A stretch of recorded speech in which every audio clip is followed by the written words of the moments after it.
weather is very spring-like. If you're in the UK today, then we are definitely getting 4 seasons in one day.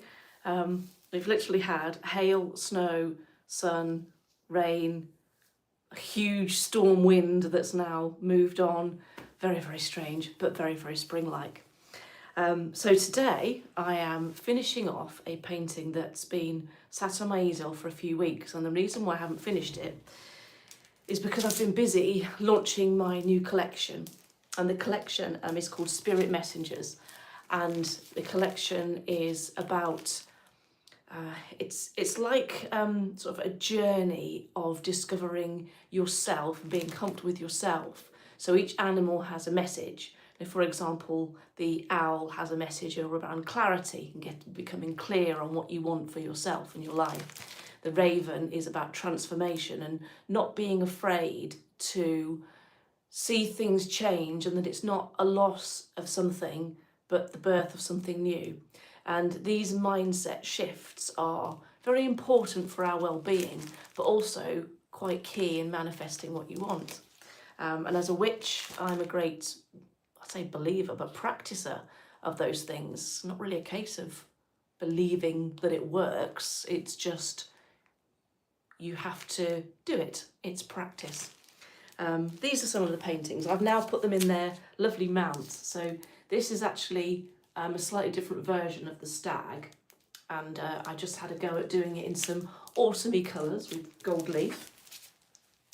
Then this is the owl, and this one's message is all about clarity.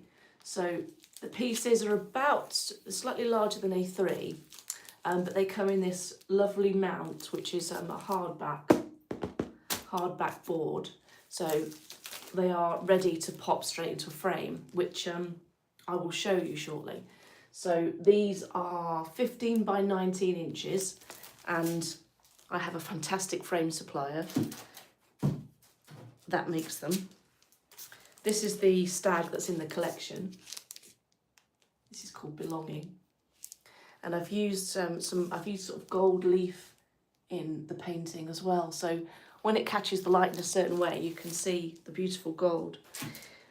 And then this is the last painting that I have in the collection that hasn't sold yet, and this one is called Instinct, and it's modelled on my cat Dennis, although he's got a little white patch here, but I painted out the white patch because I thought if I make it look just like him, then I won't be able to sell the piece. So this is Instinct. You can see yourself reflected back there in the camera. So it's framed, and this is acrylic glass, which is a thick acrylic, and it makes a really beautiful framed picture. And instead of using glass, it actually gives it sort of less weight, and obviously you can't break it in the same way that you would break glass. So it's quite a nice way to frame it. And then I framed it in this lovely gold champagne. It's actually called champagne, that colour, which I think goes particularly well with all of the pieces in the collection.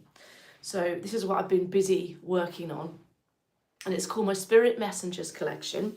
And if you wanted to get a free print, then the offer is still open, and the free print is available in A5 for any of the animals that you see in the collection. So once this video's ended, I'll drop the link in the comments, and if you want one, you can then have a look at the playback and go and find it. So don't forget to subscribe and save so that you can find the post later. Right, so I'm going to twizzle the camera around now and show you what I'm working on. So just bear with me. The studio is a complete and utter tip, by the way, so there's stuff everywhere. So this is the painting that I'm working on. Hopefully you can see that okay, and there's not too much light glare on it if I perhaps twist it slightly that way. Hopefully you can see that. So I'm just going to have a quick look at the comments. Hi Simone, thank you. Simone has said wow, and Dee has said nice work, well done. Thank you, Dee. So I'm using acrylic for this magpie, and I'm going to be working on painting in the iridescent colours of the actual bird. And I'm just using these really simple acrylics. You don't need much of the paint at all. And I'm mixing it in with this as an experiment. This is it's called dragonfly glaze. Dragonfly glaze. So even the name dragonfly glaze. Now that sounds like it's going to be an excellent, awesome colour, isn't it? So I give that a bit of a shake and then squeeze a bit out onto the palette. Again, you don't need a lot of any of this. And I'm going to start by painting in the black outlines. And to do that, I need my faithful brush, which is called a script brush. And this is a script brush. And as you can see, I just make it wet, you can see that it's got a very, very fine point.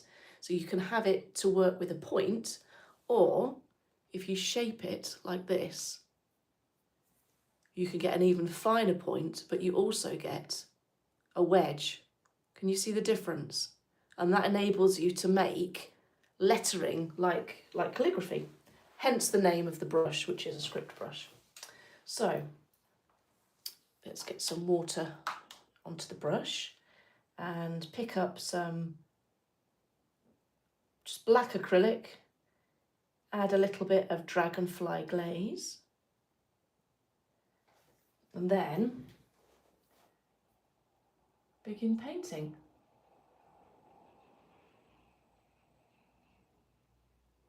The reason that I've got this thing on my wrist is because my thumb is really hurting.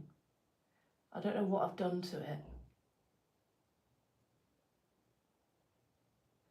I don't know if it's like some kind of strain injury or something.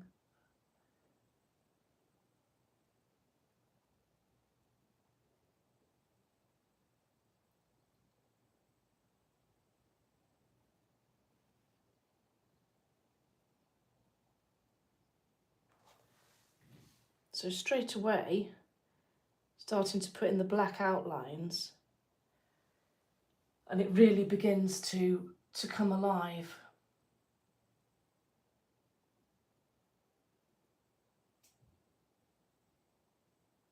Just making the beak a little bit thicker here, and slightly more pointed at the end.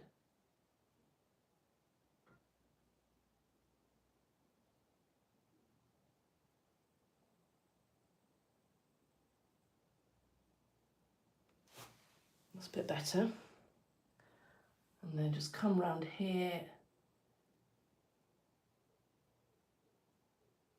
That's better. Didn't quite look quite right to start with. So what I need to do is outline the whole of the bird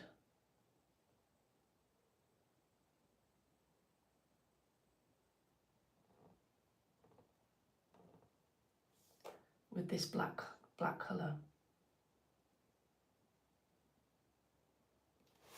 And it'll make it stand out.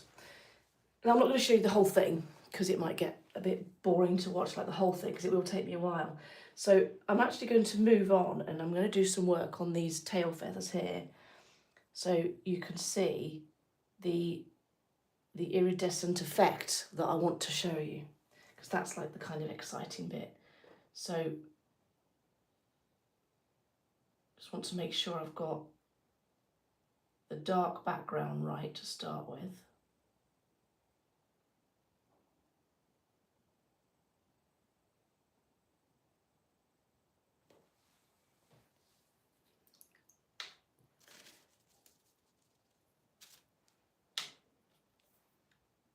Just picking up some more of this dragon glaze with my brush, mixing it into the black, and then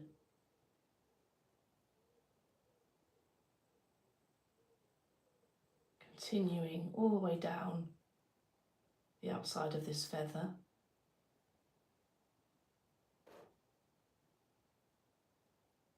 So because the feathers curve ever so slightly, the uppermost part of the feather is the part that catches the light, and that's the part that actually sort of almost glows with the iridescent colours. So we have to make sure that we get the under part of the painting nice and dark, so that when I go over the top with the iridescent colour, it really pops out.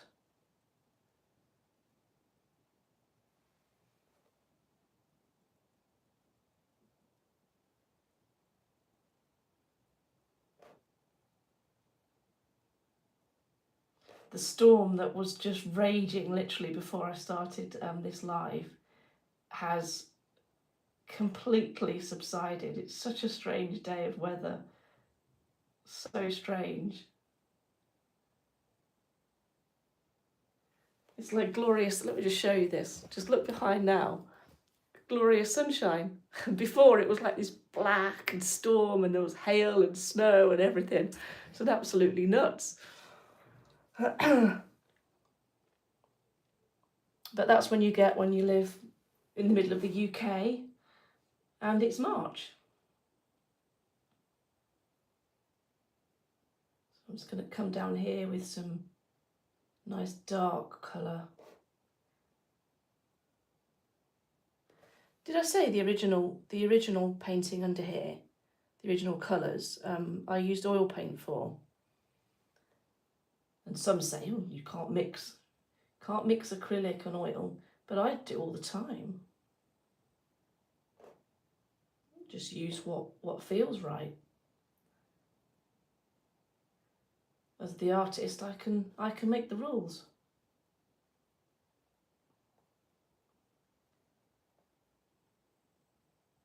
And the main rule is there are no rules. That's the simplest way to look at things. So when you look at a magpie, you think that the bird is black, but it's not until it catches the sunlight that you actually see all these colours. And the colours are created because the magpie is covered in an oil, a bit like the oil in our hair and our nails.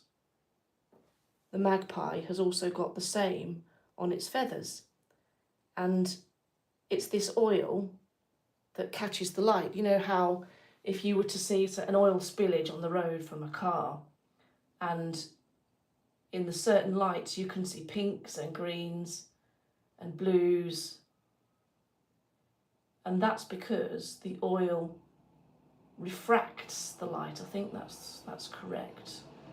A bit like a prism, it refracts the light and splits up everything into its component colours. If there's any scientists watching, then please feel free to interject and let me know if you think that that's right, or if you've got something else to add.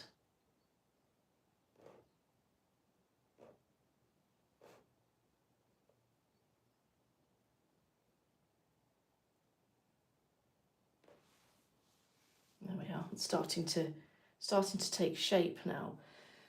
So I've moved on to using a bit more navy in the colour that I'm painting here.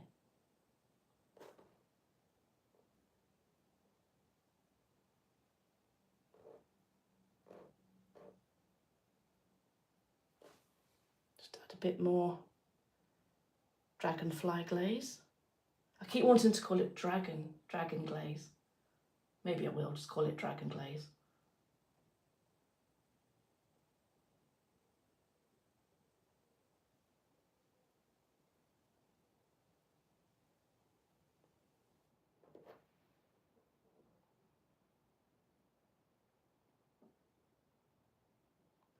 Don't worry, we're getting to the exciting bit shortly, where I change colour and start to put the highlights over the tail feathers.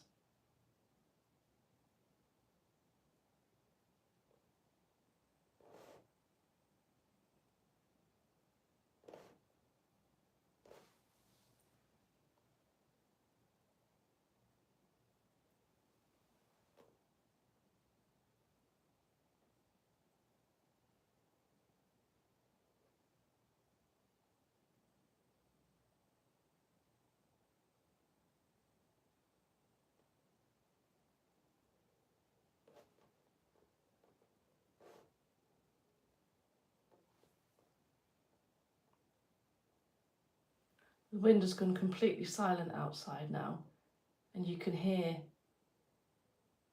the wood pigeons.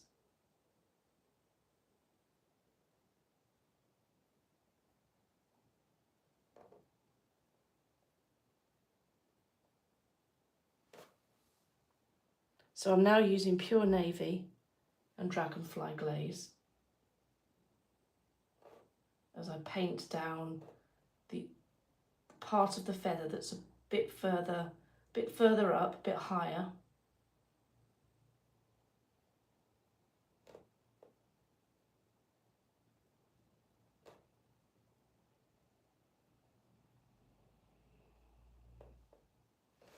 And now I'm going to add some of this colour, which is called iridescent blue-green. So like the perfect colour for a magpie. So I'm picking up some of that. And I'm going to see what it does. I think I'm going to need just a touch of navy in there, just to dampen it off a little bit. And then see what it looks like. See, I think that's a bit too light. So I'm going to add a bit of more navy to that colour.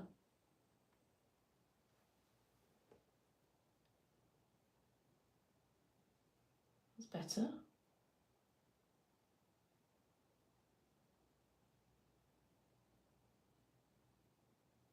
And now I'm changing the shape of my brush. So remember, just twiddle it down so I can talk. Remember how I showed you can go from a point to a wedge just by shaping the brush. I'm going to do that now because it's going to give me a different shape to do the feathery parts with.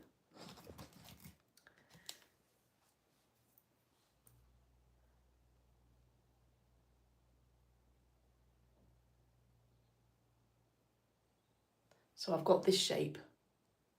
See the difference? And now I'm applying the paint in the direction of the, oh, what are they called?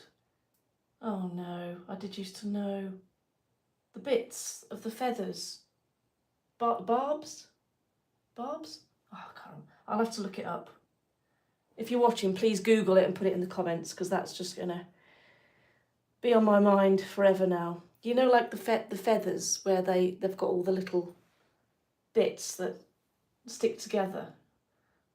The name, I'm trying to think of the name.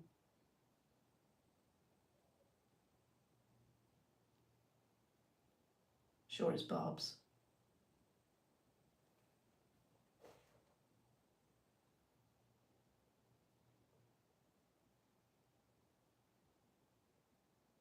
If I go quiet, it's because I'm concentrating. Don't want to make a mistake.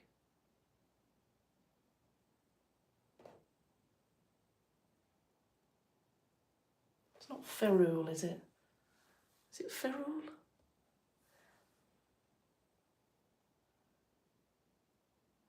Oh, please somebody Google it and let me know what it is.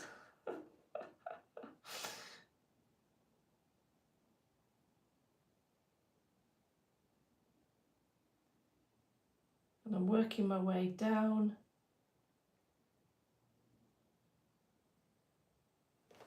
Down the tail feather.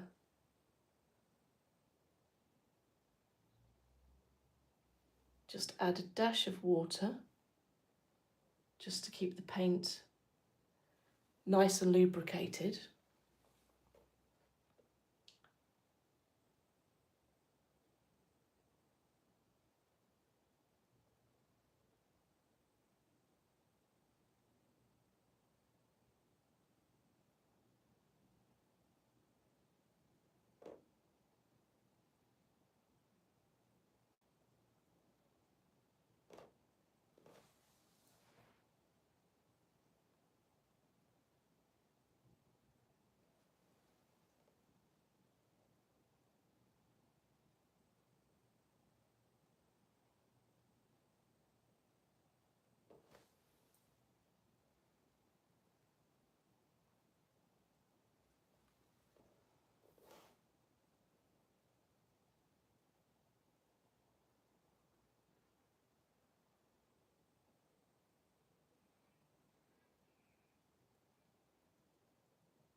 There we go. So it starts to pop out now.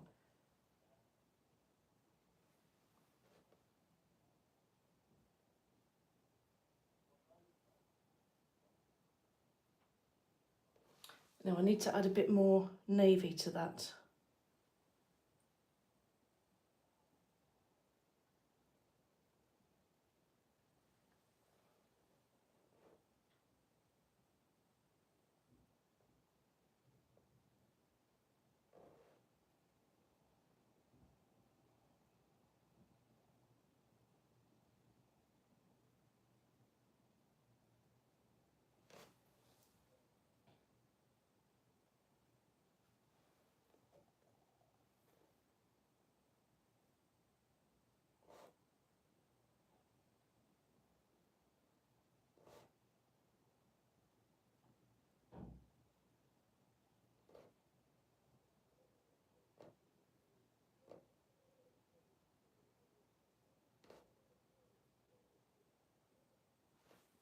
Starting to come together now.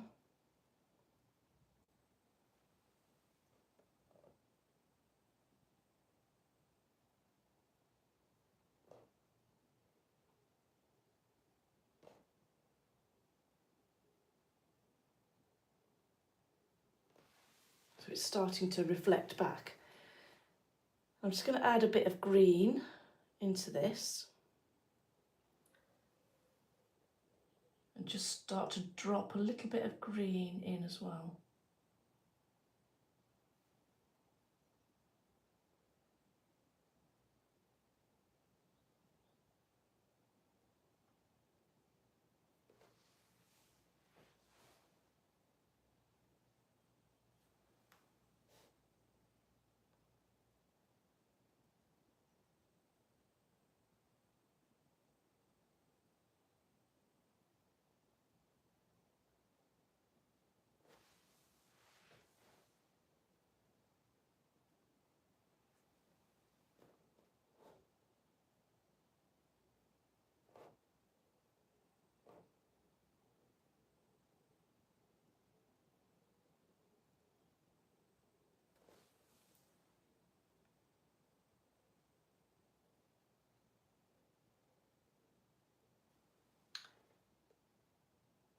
So the colour that I'm making here is more like a turquoisey colour, because that's the colour that the blue sort of goes when it catches in the sunlight.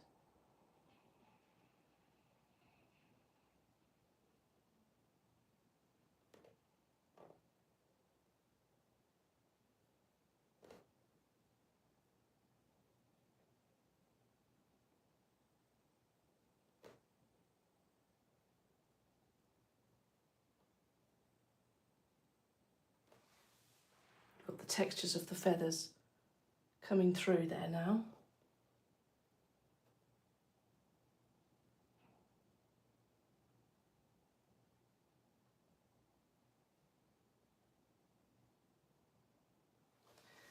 And sometimes less is more. You just need just a few touches. Oops, a daisy. Just kicked the whole tripod thing. Sorry about that. You need just a few touches of the colour to really make the difference.